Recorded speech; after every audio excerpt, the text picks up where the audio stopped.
교재 13페이지입니다. 사건 개요 여기서 보면 법정지상권 이렇게 있는데 이거는 2018 타경 55355 강제경매로 나오는데 지목이 대지로 해서 174평이 나왔고 토지만 매각이고 건물은 매각 제외입니다. 이 건물은 건축물 관리장도 있고 건물 등기부등본도 있었습니다. 건물 주인과 땅 주인이 같았었는데 딸이 상속을 했고 건물과 땅을 상속을 했는데 건물 있는 땅 말고도 그 옆에 다른 땅도 같이 있는데 땅은 남편 이름으로 변경을 해놓고 건물은 부인 이름으로 그대로 두고 다 보니까 남편이 채무자가 돼서 하다 보니까 땅만 강제 경매로 나왔던 사례입니다. 제가 이거를 우리 그 추천 물건의 시간에 제가 추천을 했었는데 우리 수강생들이 몇 명이 이거를 한번 입찰에 들어가 보자 했었는데 한 몇 명은 반대를 했고 몇 명은 찬성을 했었습니다. 반대한 사람들은 빼놓고 찬성한 사람들이 몇 명이 들어갔는데 가장 큰 이유는 여기 뭐는 법정지상권이 있다는 겁니다. 애초에 처음서부터 땅 주인과 건물 주인이 같았었기 때문에 법정지상권이 인정이 되는데 문제는 뭐냐면 잡으십시오. 여기 보시면 2층 건물이죠. 2층 건물인데 건축물 관리장은 1층밖에 없고 2층은 나중에 무허가로 중축한 겁니다. 그러니까 핵심은 이 1층은 법정지상권이 인정이 되는데 2층은 법정지상권이 인정이 될 것 같아요? 안 될 것 같아요? 핵심이 그겁니다. 자, 한번 보시겠습니다. 그러니까 내용은 그 내용인데 그 내용을 갖고 한 걸 머릿속에 넣으시고 설명을 들으면 됩니다. 지목이 대지 한 필지이고 건물, 타인 건물 이렇게 돼서 건물은 매각처입니다. 여기 보시면 채무자의 처최순 누구로 조사해야 됨 이렇게 돼 있죠. 보면은 여기 보면 소유자가 뭐로 돼 있죠? 최 누구로 돼 있죠. 근데 누구로 돼 있죠? 소유자가 인 누구로 바뀌었죠. 건물은 그대로 건물은 최 누구 이름으로 그대로 있는 거고 땅은 그 부인의 이름에서 뭘로 바뀌었냐면은 남편 이름으로 바꿔놨기 때문에 건물은 그러니까 애초에 건물과 땅 주인이 같았다가 건물은 그대로 두고 땅만 남편 이름으로 바꿔놨는데 남편이 채무자가 되다 보니까 거기에 강제 경매로 집어넣어서 남편에 있는 땅만 경매로 나온 겁니다. 토지 해갖고 지금 보면 누구죠? 인 누구죠? 원래 인 누구입니다. 그러니까 아까 인 누구로 바꿨지 않습니까? 인 누구입니다. 자, 이렇게 집이 있고 여기 보면 항공사진을 보면 여기 집이 대문이 있고 여기 집이 이렇게 지어져 있습니다. 2층 집으로 되어 있습니다. 이거를 낙찰을 받고 잔금 내기 전입니다. 잔금 내기 전에 연락이 왔어요. 한번 만나자고. 또 만나서 했더니 이제 법원에다 누가 낙찰을 받는지 알아가지고 연락이 온 거서 이제 우리 만났더니 뭐라고 얘기하냐면 건설업을 하는 사람들이 2층에 자기가 집을 지어놓고 여기서 사무실로 쓰고 있고 여기에 애초에 건물 주인은 최 누구인데 그 최 누구가 자기 여자의 동생이라는 거예요. 여기에 있던 이 건물은 지금 동생 거고 땅도 동생 거인데 땅은 동생의 와이프로 바꿔놓고 그 와이프의 오빠는 2층에다가 무허가 건물을 지어놓고 사무실로 쓰고 있던 겁니다. 그러면서 하는 얘기가 당신 경매 낙찰을 잘못 받았다. 잔금을 내지 마시기 바랍니다. 이런 얘기예요. 그러면 아니 우리는 애초서부터 법정지상권이 있다는 것도 알고 그 땅이 상당히 좋다는 것도 알고 가격도 괜찮다는 걸 알고 낙찰을 받았는데 당신네들 땅을 낙찰을 잘못 받았다 잔금 내지 말라고 하면은 그걸 잔금 안 낼 사람이 누가 있어요? 그래서 알았다 우리는 염려하지 말으라고 그렇게만 얘기한다 그러면 우리는 잔금 내고 할 거다 했더니 잔금 내면 당신 틀림없이 후회하실 것입니다 하더라고. 그래서 잔금을 내고 소장을 냈죠. 건물 철거하고 나갈 때까지 이제 지료를 달라는 소장을 낸 겁니다. 청구 취지에 지상의 건물을 철거하고 연 1,000만 원의 지료를 제안을 내라. 그랬더니 소장을 냈더니 답변서를 냈는데 이 답변서가 개인이 답변한 것이 아니라 변호사를 선임을 해서 변호사가 답변을 냈어요. 대부분이 건물은 매각 기회 토지만 매각을 해서 소장을 내게끔 되면 대부분이 조정을 하게끔 되는 거예요. 근데 상대편에서 변호사를 선임을 해서 대응을 하다 보니까 변호사가 이 법정지상권이 인정되는 거 자신 있다고 그러니까 조정으로 넘기지 않고 그대로 재판을 진행된 거예요. 조정으로 안 넘어간 겁니다. 조정을 해달라고 하지도 않고 그럼 답변을 그대로 하게끔 되는 건데, 자, 내용을 보십시오.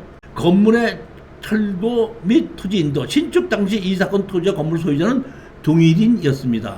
양자의 소유가 다르게 되어 있는 바, 이거는 법정지상권이 인정이 됩니다. 이건 우리도 법정지상권 인정되는 거 알았던 사실입니다. 그 이제 보면 우리가 그 답변에 대한 걸 다시 저희들이 답변한 겁니다. 원고는 피고의 답변에 대하여 다음과 같이 변론을 준비합니다. 판례에 따르면 멸실되거나 철거되어 재축 신축하는 경우도 법정지상권을 성립하며 현재의 모습은 2층 건물로 증축 또는 신축된 것을 알 수 있습니다. 취득 이후 최근에 신축되었음이 분명하고 그 범위가 문제된 최초의 건물에 상응하는 부분에 한해 인정되어야 합니다. 쉽게 얘기하면은 무허가 건물도 땅 주인과 건물 주인이 같았으면은 법정지상권 인정이 되기 때문에 여기에 이 건물 주인과 위층에 무허가 건물을 지은 것도 땅 주인과 같았었다 그러면은 무허가로 지은 그 건물도 법정지상권 인정이 된다 이런 뜻입니다. 건축 허가를 정식으로 받았느냐 안 받았느냐, 무허가느냐 위법 건물이냐는 따지지 않아요. 그거는 건축법에 의해서 따지는 거고, 법정지상권은 처음서부터 땅 주인과 건물 주인이 같았다고 할 때는 위반 건물이 됐든지 무허가 건물이 됐든지 간에 법정지상권은 인정이 되는 겁니다. 범위가 거기까지 하지만 안 되지 않느냐는 걸 주장했지만은 결국에서는 저희들의 주장은 지고, 지료를 청구하는 것에 대해서는 너희들이 감정 신청을 해라 해갖고 우리가 감정 신청을 했습니다. 감정 신청을 해서 판단이 보면 기대 이율 해갖고 얼마가 나왔죠? 300 몇십만 원이 나온 겁니다. 317만 6천 원이 지료가 나온 거예요. 그러니까 판결은 뭐냐면 건물은 철거하지 말고 월 임료가 얼마나면 38만 3,300원을 그냥 내면서 법정지상권이 있으니까 그대로 써라 이런 뜻입니다. 지료 감정이 나오기 때문에 우리로서는 청구 취지 변경을 했죠. 보면 이 그대로 해갖고 38만 3천에 대한 거를 지분을 해라 이렇게 해서 우리는 소장을 집어넣고 판결을 났습니다. 그러니까 우리는 판결이니까 법정지상권이 인정이 되고 지료 감정을 했으니까 건물을 청구하는 건 안 되고 지료만 주라고 판결을 받은 겁니다. 담장만 철거하고 38만 3천의 지료를 주고 원고의 나머지 청구를 기각한다. 소송 비용 중 3분의 1은 원고가, 나머지는 피고가 부담한다. 이렇게 해서 판결이 났습니다. 판결이 나자 항소를 했습니다. 제가 알고 있기로는 여기에 이 남편인 누구는 시의원이었다고 그러더라고요. 보면. 근데 이제 그 나중에 또 시의원에 출마했다가 뭐 예전에는 시의원했다가 당선됐는데 이번에는 시의원에다 떨어졌다. 이렇게 얘기를 하면서 그때 그 부인의 오빠 되는 사람이 그 사람 돈 하나도 없다. 이제 이렇게 얘기하고 잔금 내고 해봐야 소용없다. 땅값이 그 감정값, 실거래가보다 너무 높게 감정이 됐다. 이렇게 됐었는데 판결이 지료만 주라고 그냥 판결을 하기 때문에 안 되겠다 싶어서 바로 항소를 하다 보니까 서산지원에서 이제 대전지방법원으로 넘어간 겁니다. 1심에서는 조정을 하지 않았지만은 2심에서는 항소를 하자마자 바로 조정으로 넘겨지더라고요. 그래서 더 이상 따지지도 않고 조정하는 날짜에 갔었습니다. 항소 이유서 2020 타경을 보면은 원심이 판단 건물의 유지 및 사용에 필요한 범위를 벗어나지 않는 한 그 변경된 부분이 이 사건 토지 내에 위치하는 점, 이 사건 토지 자체가 대지로서의 건물 이용을 목적으로 하는데 변경된 부분은 주거 또는 근린 생활 실효로서 기존 건물의 용도가 동일한 점, 안독의 피고의 증축 행위에 동의한 것으로 보여지는 점, 이렇게 해가지고 원심 판결을 부담해서 불법으로 허가 없이 증축하였음, 행정적으로 불법으로 면할 수 없어 철거에 대한 개고 처분을 요청하여 철거 대상을 받겠습니다. 즉 이 얘기는 뭐냐면 법정지상권은 인정이 되지만은 우리로서는 건축법에 의해서 무허가 건물을 불법 건물을 지은 것은 철거하겠다니까. 다시 말하면 법정지상권이 있느냐 없느냐를 따지는 것이 아니라 건축법에 의해서 철거를 해달라고 하겠다 이렇게 주장하는 겁니다. 법정 시한권은 없어서 민법에 의한 철거는 하지 못하지만 건축법에서 불법 건축물을 지었기 때문에 불법 건축물에 대한 철거를 우리가 관에다가 요구할 수 있지 않냐, 이런 얘기입니다.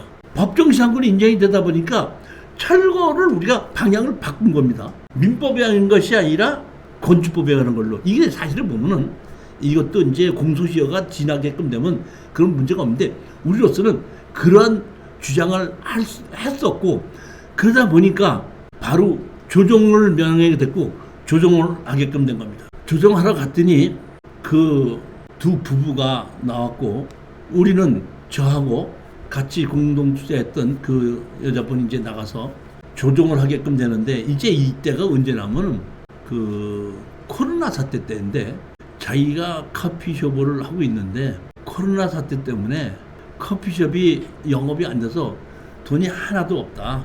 그러니까 어떻게 좀 그 자기가 땅을 다시 사긴 사야 되겠는데 아까 달라, 이렇게 얘기를 하니까 이제 그 조정위원이 건물주인은 나가라고 해갖고 나왔고, 우리 만나놓고 건물주인이 이런 식으로 얘기하니까 얼마 전 깎아주십시오 이렇게 얘기를 해서 좀 양보를 하면 안 되겠냐 하길래, 제가 우리 땅에 바로 옆에 땅 있죠, 이거 이 땅 있죠, 이 땅도 이쪽으로 대문을 쓰고 있고 여기를 주차장으로 만들어 놓고 있기 때문에 다른 데로 들어가는 길이 없기 때문에, 제가 이 위에 이거를 등기부 등본을 떼어봤더니 이 등기부 등본도 주인이 같으더라고. 최은으로 같으더라고. 그러니까 와이프 땅으로 돼 있기 때문에 내가 조정위한테 얘기했죠. 무슨 소리를 하느냐, 그 사람이 왜 가난하냐, 그 위에 땅도 그 사람 거다. 그랬더니 이제 그 조정위원이 또 우리 땅 주인 나가라고 그러더라고. 나가더니 건물주인하고 한참 얘기를 하더니 다시 들어오라고 그러는데, 뭐 이렇게 됐으니까 코로나 때문에 어렵고 하다 보니까 이거는 내가 결정할 것이 아니라 우리 공동 투자를 했던 사람이 대표가 있으니까 어떻게 하면 되겠냐고 했더니, 그 이제 대표로 왔던 사람이 저렇게 돈이 없다고 하니까 그럼 조금 깎아줘 갖고 얼마에 그러면 하십사 해갖고 가격이 결정이 된 겁니다. 그 다음에 이제 계약금을 얼마를 주고 잔금을 얼마를 준다고 다 결정해서 이제 끝이 난 게 아닙니까? 끝이 났을 때 내가 마지막으로 조정을 할 때 그 조정한테다가 이렇게 얘기했죠. 우리가 지금 조정한 것은 건물 주인에게 땅을 매매하는 것을 가지고 결정한 겁니다. 1심에서 지료를 줘야 된다는 것은 그대로 판결이 나 있으니까 저 사람들이 잔금을 우리한테 줄 때까지 월 38만 3천에 대한 지료는 계속해서 그때까지 잔금을 줘서 등기 이전할 때까지는 다 줘야 됩니다. 만약에 뭐 지료 취한다 이런 얘기를 하면 어렵기 때문에 그거를 못하게끔 하려고 하라 했더니, 그래서 조정에도 그걸 넣었죠. 피고인은 원고에서 이게까지 가해도를 지급하는 날까지 월금 38만 3천에 비하는 금원을 지급한다. 그러니까 지료는 그대로 주게끔 만들어다 보니까 원 금액을 조금 낮춰줬었는데, 지료는 1심에서부터 항소까지 오는 게 한 1년 반 정도가 넘었거든요. 1년 반 정도 넘은 것에 대한 그 지료를 제가 알기로는 한 500~600만 원이 되는 것은 별도로 따로 받고 그렇게 해서 끝이 난 사건입니다. 제가 먼저 번에 그 아까 말씀드렸더니 조정을 했을 때 조정을 지키지 않을 수 있다 이런 거를 알았기 때문에 제가 조정할 때에 다 끝이 나고 난 다음에 반드시 이런 것은 넣어달라고 얘기했기 때문에 이 지료까지 다 챙겨 받을 수가 있었는데, 만약의 경우에 이 지료가 판결이 났었는데 지료를 이건 그대로 땅을 건물을 팔고 사게 했기 때문에 이 얘기를 안 하면은 지료 없이 그냥 끝나는 것인데, 반드시 얘기를 해서 건물 주인이 땅을 산 거는 사는 가격을 결정한 거고, 판결에 의해서 지료 주는 건 그대로 등기 이전할 때까지 지료를 달라, 이 요구까지 정확하게 해서 조정상에다가 그 사항까지 넣은 겁니다. 근데 이 조정이 다 끝나고 나서 일어나서 이제 나오려고 하니까 이 재판에서 여기 조정은 고등법원에서 재판 조정한 건데 잠깐 기다리십시오 그러더라고. 또 왜요 그랬더니 지금 방금 조정한 사항을 다 글로 써서 올 테니까 그것을 보고 반드시 이렇게 조정했다는 것을 확인해 봐 주십시오 그러더라고. 그래서 그 조정실에서 한 20분 정도를 기다렸더니 이 조정한 거를 글로 다 써서 다 써서 컴퓨터로 다 써가지고 와서 출력하면서 보여주면서 이 내용이 다시 한번 읽어보시고 이 조정사항이 맞는지 확인해 봐 주셔서 확인하다 보니까 우리 낙찰받은 수강생이 거기다가 사인을 하고 주고 상대편도 그걸 사인해서 주는 걸로 하고 조정이 끝이 났던 사례인데, 여태까지 말로 가서 조정을 했으면 다 조정한 걸로 끝이 났었는데 여기서만 조정사항을 다 출력을 해서 다시 한번 확인을 해봤던 조정사항이 여기입니다.